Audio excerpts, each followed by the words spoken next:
ఇక బులెటిన్లో డీటెయిల్స్ చూస్తే నిర్మల్ జిల్లా బైన్సర్ డివిజన్ పరిధిలో అల్పపీడన ప్రభావంతో భారీ వర్షం కురుస్తుంది. దీంతో లోతట్టు ప్రాంతాలన్నీ జలమయం కాగా వాగులు వంకలు పొంగి పొర్లుతున్నాయి. ఎగువ ప్రాంతాల్లో కురుస్తున్న భారీ వర్షాలకు గడ్డెన్నవాగు ప్రాజెక్టుకు భారీ వరద నీరు వచ్చి చేరింది. పంటల కోత దశలో ఉండటంతో రైతులు తీవ్ర ఆందోళన వ్యక్తం చేశారు. పరివాహక ప్రాంత ప్రజలు, పశువుల కాపరులు అప్రమత్తంగా ఉండాలని అధికారులు సూచిస్తున్నారు. అవసరమైన సహాయక చర్యలు చేపట్టాలని అధికారులను ఉన్నతాధికారులు ఆదేశించారు.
దసరా పండుగ సెలవులు ముగియడంతో రాష్ట్రంలో తిరుగు ప్రయాణాలు మొదలయ్యాయి. విజయవాడ బస్టాండ్లో ప్రయాణికులతో విపరీతమైన రద్దీ కనిపిస్తోంది. సెలవుల తర్వాత ఉద్యోగులు, విద్యార్థులు భారీగా బస్టాండ్కి చేరుతుండటంతో కిక్కిరిసిన జనసముదాయం తలెత్తింది. విజయవాడ నుంచి హైదరాబాద్, విశాఖపట్నం, తిరుపతి, చెన్నై వంటి ప్రధాన రహదారులపై బస్సులలో భారీ రద్దీ ఏర్పడింది. ప్రయాణికుల గంటల తరబడి బస్సుల కోసం వేచి చూస్తూ తీవ్ర అసౌకర్యానికి గురవుతున్నారు.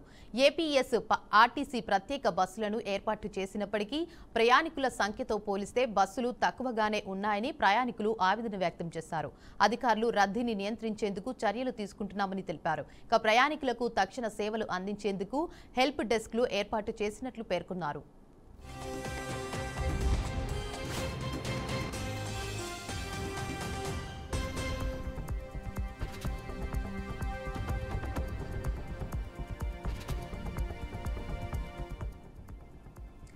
దసరా పండుగ సెలవులు ముగియడంతో రాష్ట్రంలో తిరుగు ప్రయాణాలు మొదలయ్యాయి. విజయవాడ బస్టాండ్లో ప్రయాణికులతో విపరీతమైన రద్దీ కనిపిస్తోంది. సెలవుల తర్వాత ఉద్యోగులు, విద్యార్థులు భారీగా బస్టాండ్కి చేరుతుండటంతో కిక్కిరిసిన జనసముదాయం తలెత్తింది. విజయవాడ నుంచి హైదరాబాద్, విశాఖపట్నం, తిరుపతి, చెన్నై వంటి ప్రధాన రహదారులపై బస్సులలో భారీ రద్దీ ఏర్పడింది. ప్రయాణికులు గంటల తరబడి బస్సుల కోసం వేచి చూస్తూ తీవ్ర అసౌకర్యానికి గురవుతున్నారు. ఏపీఎస్ ఆర్టీసీ ప్రత్యేక బస్సులను ఏర్పాటు చేసినప్పటికీ ప్రయాణికుల సంఖ్యతో పోలిస్తే బస్సులు తక్కువగానే ఉన్నాయని ప్రయాణికులు ఆవేదన వ్యక్తం చేశారు. అధికారులు రద్దీని నియంత్రించేందుకు చర్యలు తీసుకుంటున్నామని తెలిపారు. ఇక ప్రయాణికులకు తక్షణ సేవలు అందించేందుకు హెల్ప్ డెస్క్లు ఏర్పాటు చేసినట్లు పేర్కొన్నారు.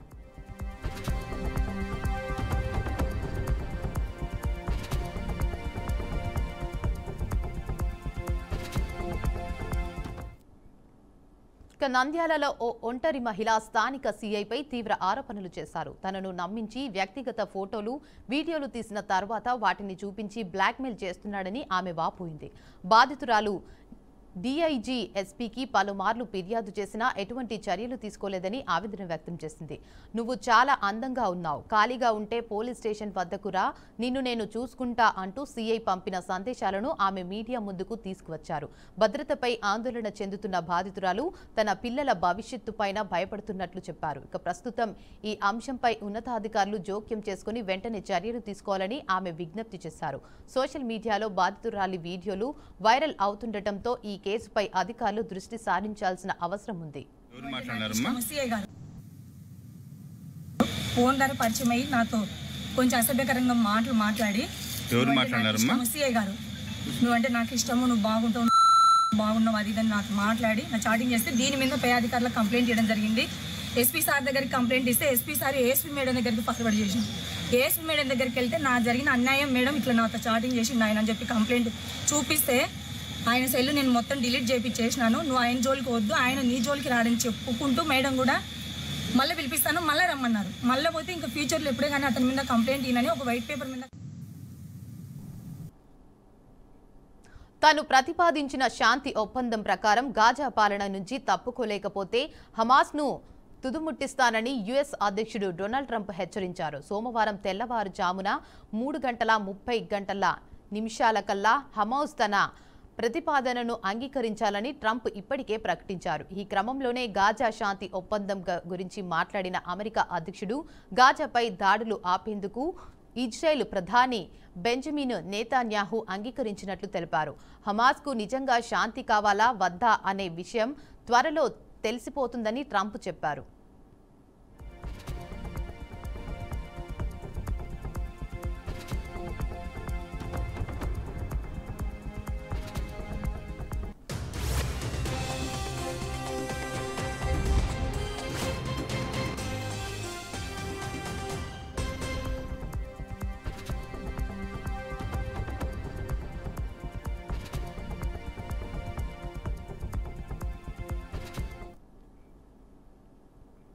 నేపాల్లో వరదలు బీభత్సం సృష్టిస్తున్నాయి. కాఠ్మండులో భారీ వర్షాల కారణంగా పొంగి పొర్లుతున్న బాగ్మతి నది ఒడ్డు సమీపాన ఉన్న ప్రజలు ముప్పు బారిన పడ్డారు.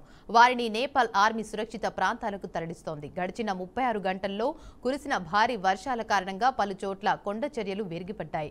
ఆకస్మిక వరదలు సంభవించాయి. పలు ప్రాంతాల్లో రోడ్లు తెగిపోయాయి, వంతెనలు కొట్టుకుపోయాయి. విపత్తు ప్రమాదాల్లో 28 మంది మృతి చెందారని అధికారులు తెలిపారు.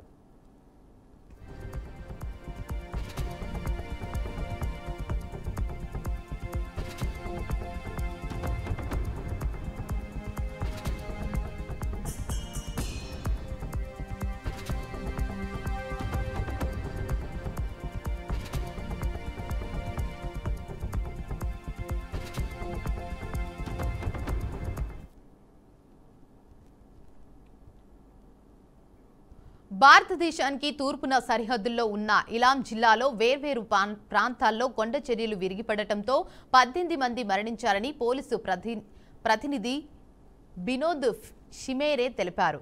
దక్షిణ నేపాల్లో పిడుగుపాటుకు 3 మరణించగా ఉదయపూర్ జిల్లాలో వరదలకు 1 మృతి చెందారన్నారు. వరదల కారణంగా 11 మంది కొట్టుకుపోయారని అధికారులు తెలిపారు. విపత్తు సంభవించిన ప్రాంతాల్లో సహాయక చర్యలు కొనసాగుతున్నాయని జాతీయ విపత్తు నిర్వహణ అథారిటీ ప్రతినిధి శాంత మహత్ తెలియజేశారు.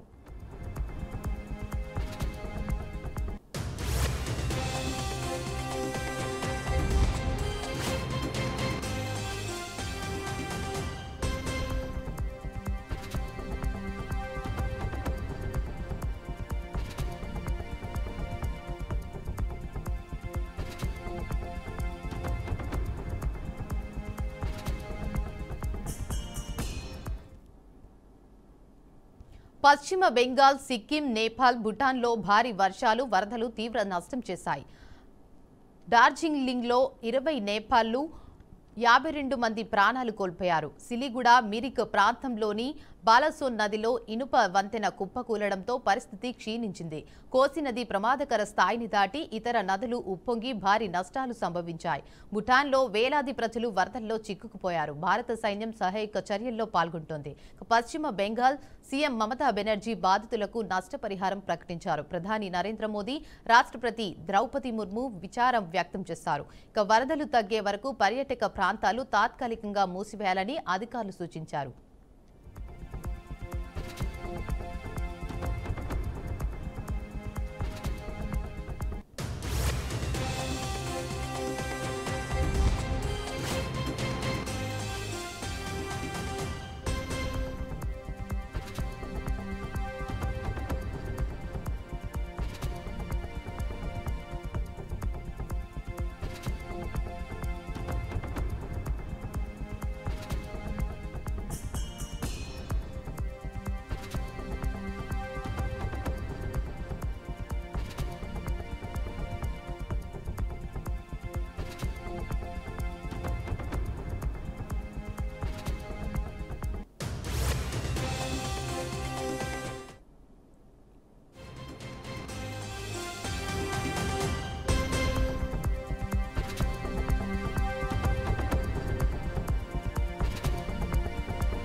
ఇజ్రాయెల్పై హమాస్ దాడి చేసి మంగళవారంతో రెండేళ్లు పూర్తవుతుంది. అనంతరం గాజాపై ఏకధాటిగా ఇజ్రాయెల్ యుద్ధం చేస్తూనే ఉంది. ఇలాంటి తరుణంలో అమెరికా అధ్యక్షుడు ట్రంప్ 20 పాయింట్ల ప్రణాళికను ప్రతిపాదించారు. దీనికి ప్రస్తుతం హమాస్, ఇజ్రాయెల్ అంగీకారం తెలిపాయి. ఈ నేపథ్యంలో ఈజిప్టు వేదికగా సోమవారం కీలక సమావేశం జరగబోతుంది. ఈజిప్టు రాజధాని కైరోలో చర్చలు జరగనున్నాయి.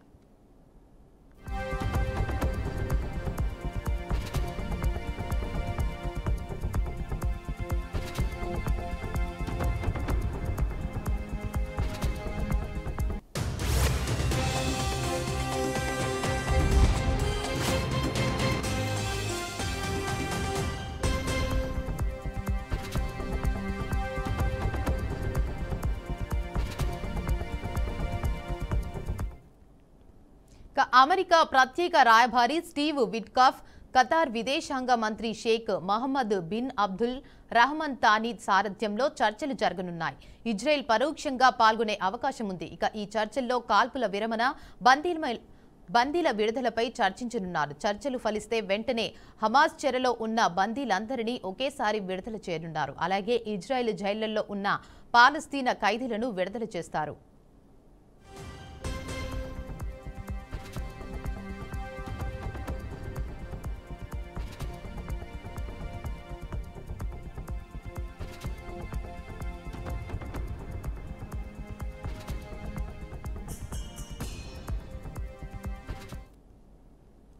ఇదిలా ఉంటే ఓ వైపు చర్చలు జరుగుతుండగానే ఇంకోవైపు గాజాపై ఇజ్రాయెల్ దాడులు కొనసాగిస్తోంది.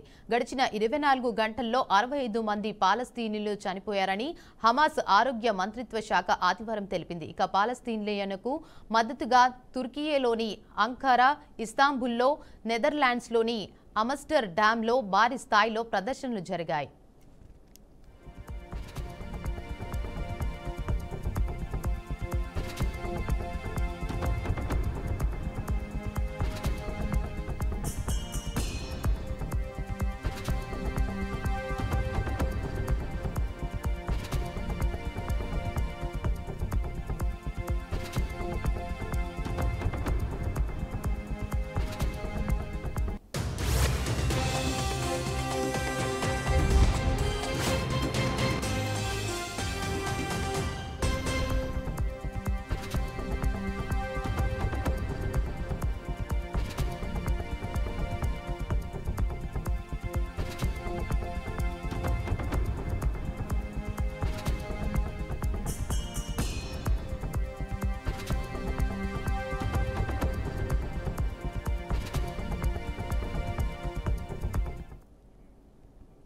భారత నౌకాదళం స్వదేశీకరణ ప్రయత్నాల్లో మరో మైలురాయిని అధిగమించింది. విశాఖ నేవల్ డాక్ యార్డ్లో ఇవాళ భారత నౌకాదళానికి చెందిన రెండో యాంటీ సబ్మైరైన్ వార్ఫేర్ షోలో వాటర్ క్రాఫ్ట్ నౌక ఆండ్రోత్ను వైస్ అడ్మిరల్ రాజేష్ పెందర్కర్ జాతికి అంకితం చేశారు. సముద్రంలో శత్రు జలంతర్గములు, భద్రతాపరమైన కార్యకలాపాలను అడ్డుకునే లక్ష్యంతో ఈ నూతన నౌకను రూపొందించారు.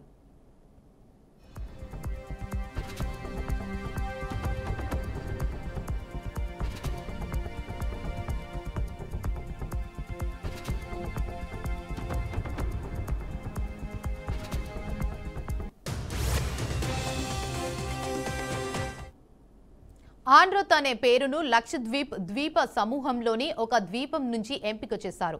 ఈ నౌకను కోల్కతాలోని Garden Reach Shipbuilders and Engineers Limited సంస్థ పూర్తి స్వదేశీ సాంకేతిక పరిజ్ఞానంతో నిర్మించింది. ఇటీవలి కాలంలో భారత నౌకాదళంలో అత్యాధునిక యుద్ధ నౌకలైన అర్నాలా, నిస్తార్, ఉదయగిరి, నీలగిరి ప్రవేశించగా తాజాగా ఆండ్రోత్ కూడా చేరడంతో సముద్ర భద్రతతో భారత నౌకాదళం మరింత బలోపేతం అవుతుంది. స్వదేశీకరణ దిశగా ఇది భారత నౌకాదళానికి ఒక కీలక ముందడుగు. దేశీయ నౌక నిర్మాణ సామర్థ్యాన్ని ఇది ప్రతిబింబిస్తుందని వైస్ అడ్మిరల్ రాజేష్ పెందర్కర్ అన్నారు.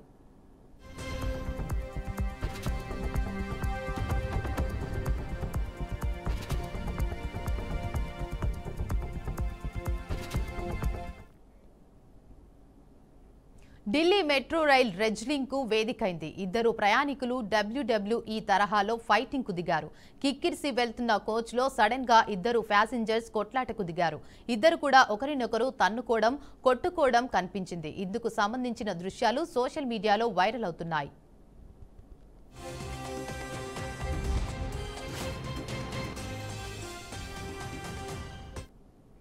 ఢిల్లీ మెట్రోలో ప్రయాణం చేస్తుండగా ఇద్దరు వ్యక్తుల మధ్య వాగ్వాదం చోటు చేసుకుంది. అంతలోనే ఒకరికొకరు భౌతిక దాడులకు దిగారు. ఇందుకు సంబంధించిన దృశ్యాలను సహచర ప్రయాణికుడు మొబైల్లో షూట్ చేసి సోషల్ మీడియాలో పోస్ట్ చేశాడు. వీడియోలో ఇద్దరు తన్నుకోవడం కనిపించింది.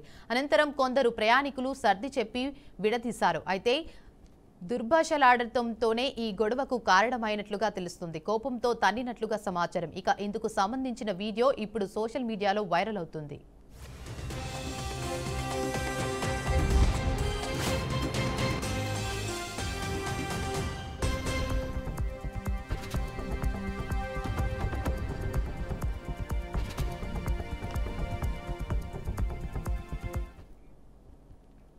ఇక ఇవి ఇప్పటి వరకున్న బులెటిన్ అప్డేట్స్. మరిన్ని అప్డేట్స్ కోసం చూస్తూనే ఉండండి బీఆర్కే న్యూస్ తెలుగుడి సత్తా.